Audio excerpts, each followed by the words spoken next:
Political event. So ఇలాంటి సెరమనీకి శ్రీరాముల వారి ప్రాణ ప్రతిష్టకి ఈ రోజున కుటుంబం సమేతంగా నేను అయోధ్యకు వెళ్ళటం అనేది it is a God's given opportunity I feel. And it's a dream of all the Indians for last so many decades. I mean to say more than 500 years, their wishes going to come true.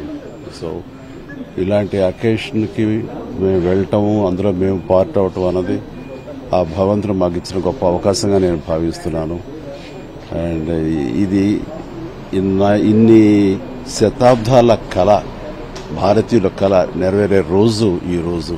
ఆ రాముల వారి ప్రాణ ప్రతిష్ఠ జరుగుతున్నటువంటి ఈ ఈవెంట్లో మేము witness చేయటం, అవకాశం కల్పించినటువంటి, దానికోసం ప్రయత్నించినటువంటి ప్రతి ఒక్కరూ కూడా అభినందనీయులే.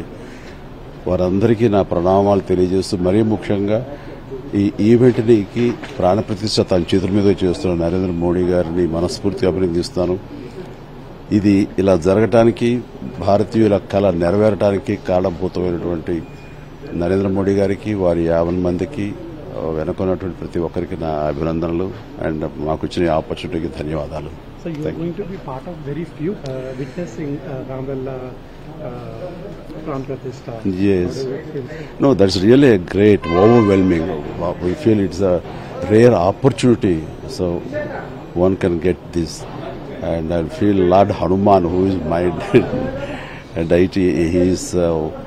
I think he personally invited me. Such a overwhelming feeling what I've been undergoing, and we are so fortunate to witness the consecration of this Prana Pratishtha or Vigraha Sthapana on this auspicious event, and which will be remind for lifetime and the history forever. And witnessing that initiating movement, really will feel we are blessed. Right. Thank you very much. Bye.